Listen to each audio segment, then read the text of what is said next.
मधुबन के बाबा, मधुबन के बाबा मुरली वाले, आपका क्या कहना, आपका क्या कहना। ओम शांति। आज 2 सितंबर 2023 के साकार मधुर महावाक्य हैं। आज मीठे मीठे बाप दादा बोले, मीठे बच्चे, अभी तुम्हारी ज्योति जगी है। ज्योति जगना अर्थात बृहस्पति की दशा बैठना। बृहस्पति की दशा बैठने से तुम विश्व के मालिक बन जाते हो। बाबा ने कहा, मीठे बच्चे, अभी तुम्हारी ज्योति जगी है। ज्योति जगना अर्थात बृहस्पति की दशा बैठना। बृहस्पति की दशा बैठने से तुम विश्व के मालिक बन जाते हो। बाबा ने आज प्रश्न पूछा है कि सतयुग में हर घर की विशेषता क्या होगी और कलयुग में हर घर क्या बन गए हैं। तो उत्तर में बाबा समझाते कि सतयुग में हर घर में खुशियां होंगी, सबकी ज्योति जगी हुई होगी। कलयुग में तो घर घर में गमी चिंता है, हर घर में अंधियारा है। आत्मा की ज्योति उछाई हुई है। पाप आए हैं अपनी ज्योति से सबकी ज्योति जगाने, जिससे फिर घर घर में दिवाली होगी। मुरली का गीत है, माता ओ माता तू सबकी भाग्य विधाता। ओम शांति। बच्चों ने माँ की महिमा सुनी। यूं वास्तव में उपमा तो एक की ही होती है। माँ को भी जगत अम्बा बनाने वाला, जन्म देने वाला फिर भी कोई और है। ऐसी माँ को भी जन्म किसने दिया? कहेंगे पतित पावन परमपिता परमात्मा शिव ने दिया। फिर भी महिमा हो जाती है एक ही ज्ञान सागर पतित पावन परमपिता परमात्मा शिव की। वह बैठ बच्चों को अपना और अपनी रचना के आदि मध्य अंत का और पतितों को पावन बनाने का राज समझाते हैं। यह तो बच्चे समझ गए हैं कि इस समय पतित राज्य है, जिसको रावण राज्य कहा जाता है। अभी दशहरा आता है ना, यह तो समझाया गया है कि यह सब अंधश्रद्धा के उत्सव है। ऐसे तो कोई है ही नहीं कि एक रावण था, लंका थी। लंका सिलान को कहा जाता है। दिखाते हैं वहां सागर पर बंदरों ने पुल बनाई। वास्तव में ये सब है दंत कथाएं। ऐसे तो है नहीं कि 10 शीश वाला कोई रावण था, लंका में राज्य करता था। फिर तो उनकी एफिजी लंका में ही जलानी चाहिए। रावण को जलाने का भारत में ही रिवाज है और कोई जगह नहीं जलाते। अखबार में भी यहाँ के लिए ही पड़ता है। सबसे जास्ती उत्सव मैसूर का महाराजा मनाते हैं। उनका शायद इस दंत कथा से प्रेम दिखाई पड़ता है। अब इस पर समझाना तुम बच्चों का काम है। एफिजी तो दुश्मन का बनाकर जलाया जाता है, जैसे आगे हिट एफिजी बनाकर जलाते थे। दुश्मन तो बहुतों के होते हैं। अब रावण किसका दुश्मन था? भारतवासियों का दुश्मन था।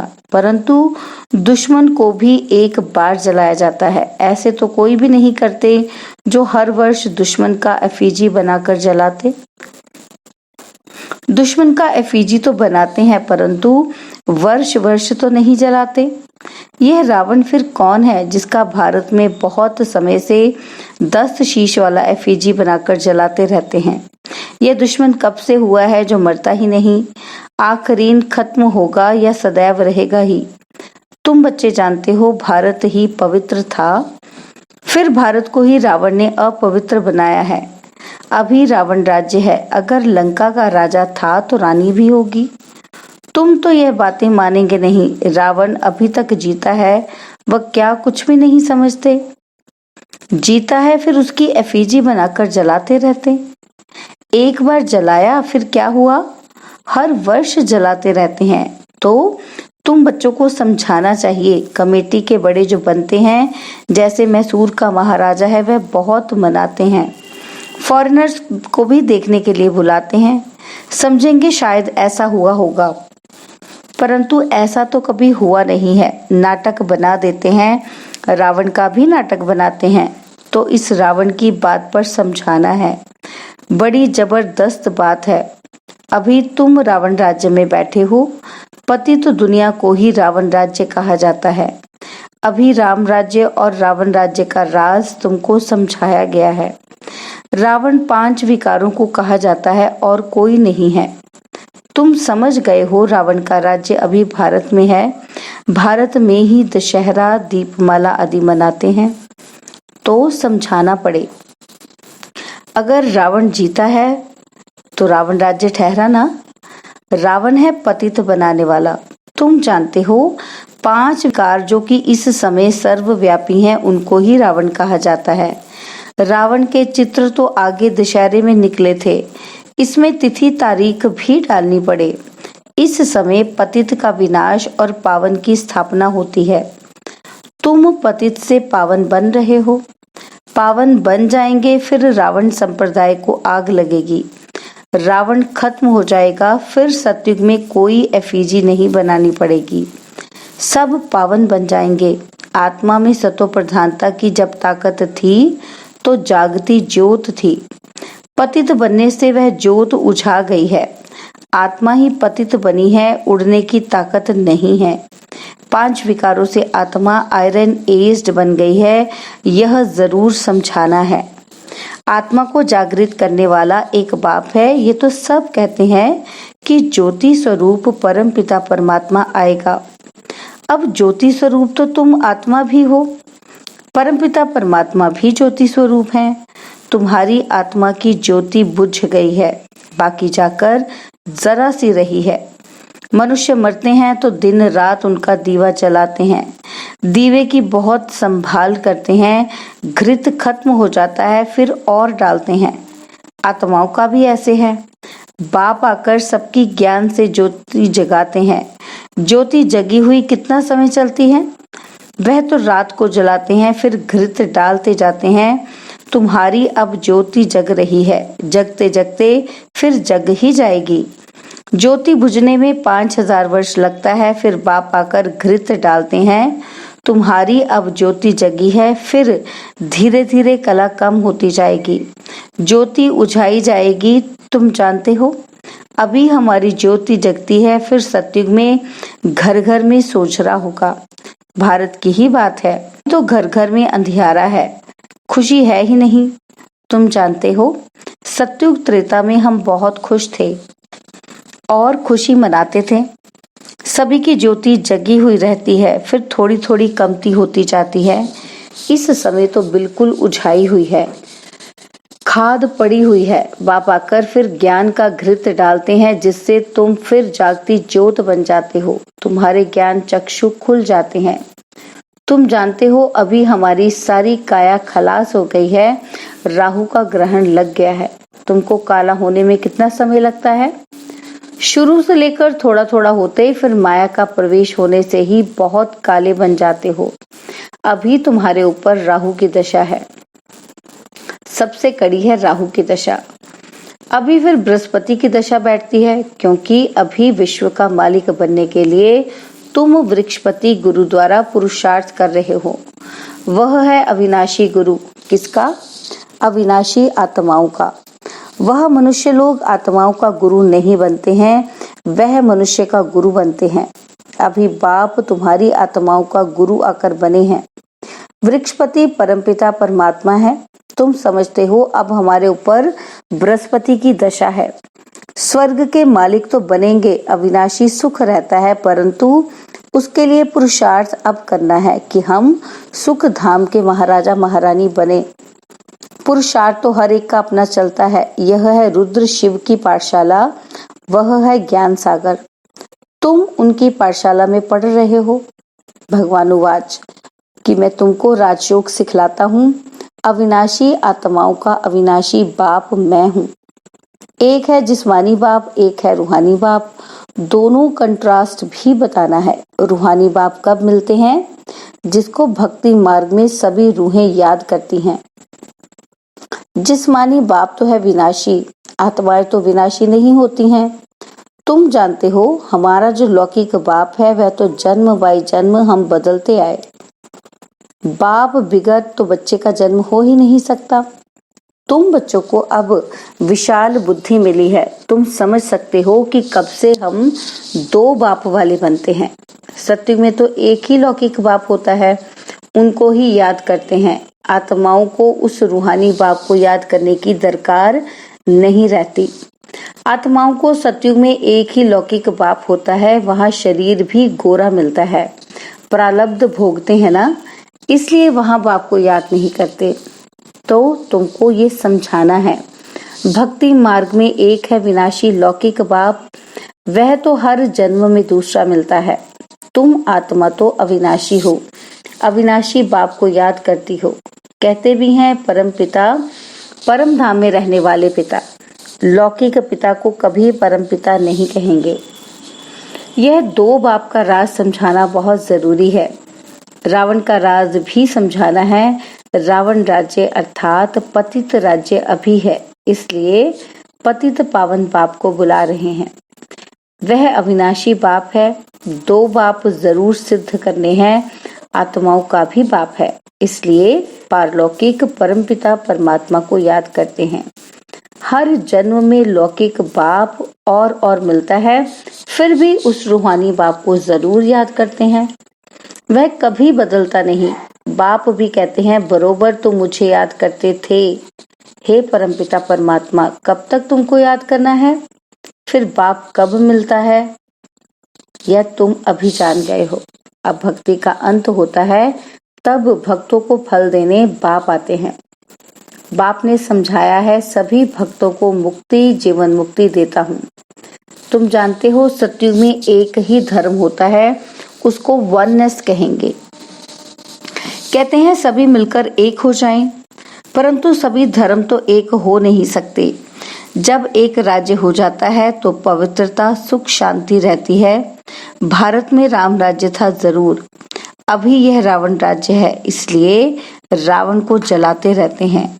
तो दो बाप का राज समझाने से झट समझ जाएंगे। अविनाशी बाप तो जरूर है, नई दुनिया रचने वाला बाप ही है। नई दुनिया में बरोबर देवी देवताएं ही थे, फिर वही दुनिया नई से पुरानी होती है। नई दुनिया में कितने जन्म लेते, पुरानी दुनिया में कितने जन्म लेते, यह तुम जानते हो। ऐसे भी नहीं कि 84 जन्मों के आधा होने चाहिए। 42 जन्म पुरानी दुनिया में, 42 जन्म नई दुनिया में नहीं।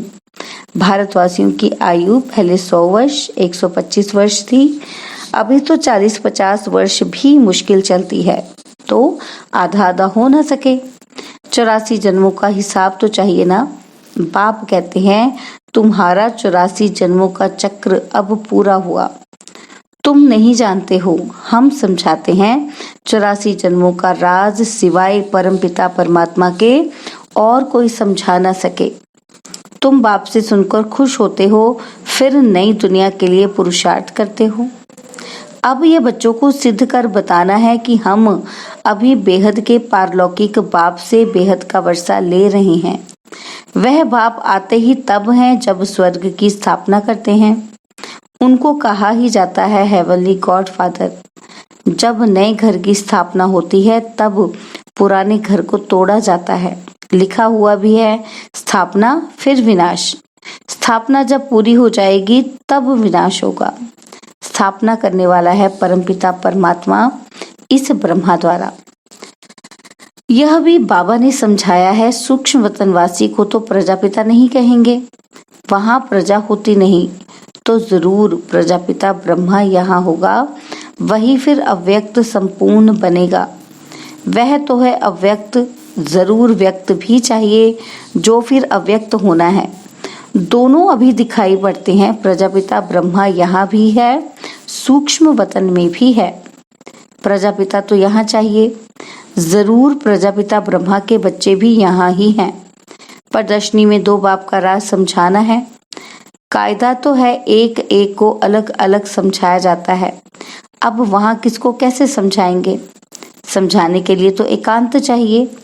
वहाँ तो बहुत हंगामा होता है, यहाँ तो तुमको 1-1.5 घंटा लग जाता है समझाने में। वहाँ इतनी भीड़ में तो समझाना बड़ा मुश्किल हो जाएगा। अनेक प्रकार के धर्म वाले हैं, कोई क्या कहेंगे, कोई क्या। चुप कर तो बैठेंगे नहीं। तुम सुनाएंगे। एक लौकिक जिस्मानी बाप है, दूसरा पारलौकिक रूहानी बाप है। वह है परमपिता परमात्मा। अब ब्रह्मा द्वारा स्थापना कर रहे हैं स्वर्ग की। नरक का विनाश भी सामने खड़ा है। महाभारी लड़ाई है ना। बरोबर ये राजयोग भी है। राजाई प्राप्त करने की गीता पाठशाला है। भगवानुवाच सभी की दो बाप है। श्री कृष्ण को सभी आत्माओं का बाप नहीं कहेंगे। आत्माओं का बाप परमपिता परमात्मा कहते हैं कि मामेकम याद करो। अच्छा, मीठे मीठे सिक्के लदे बच्चों प्रति माता पिता बाप दादा का याद प्यार और गुड मॉर्निंग। रूहानी बाप की रूहानी बच्चों को नमस्ते। हम रूहानी बच्चों की रूहानी बाप दादाजी को दिलवा जान सिकवा प्रेम से नमस्ते। ओम शांति। प्यारे बाबा, मीठे बाबा, मेरे बाबा, शुक्रिया बाबा, शुक्रिया बाबा, शुक्रिया। धारणा के लिए मुख्य सार है। पहला पॉइंट, स्वयं में ज्ञान का घृत डालते सदा जागती ज्योत रहना है। बाप की याद में रह राहु का ग्रहण उतार देना है। और सेकंड पॉइंट, रूहानी और जिस्मानी दो बाप हैं। यह पहचान हर एक को देकर बेहद के वर्षे का अधिकारी बनाना है। बाबा ने आज वरदान दिया, प्रवृत्ति में रहते एक बाप के साथ कंबाइंड रहने वाले देह के संबंधों से निवृत्त भव। प्रवृत्ति में रहते एक बाप के साथ कंबाइंड रहने वाले देह के संबंधों से निवृत्त भव। प्रवृत्ति में अगर पवित्र प्रवृत्ति का पाठ बजाना है तो देह के संबंधों से निवृत्त रहो। मैं पुरुष हूँ, यह स्त्री है, यह भान स्वप्न में भी नहीं आना चाहिए। आत्मा भाई भाई है तो स्त्री पुरुष कहाँ से आए। युगल तो आप और बाप हो, यह तो निमित्त मात्र सेवा अर्थ है। बाकी कंबाइंड रूप में आप और बाप हो, ऐसा समझकर चलो, तब कहेंगे हिम्मतवान विजयी आत्मा। स्लोगन, सदा संतुष्ट और सदा खुश रहने वाले ही खुश नसीब तीव्र पुरुषार्थी हैं। सदा संतुष्ट और सदा खुश रहने वाले ही खुश नसीब तीव्र पुरुषार्थी हैं। ओम शांति। और अब यह एक बहुत अच्छी वीडियो भी जरूर देखें।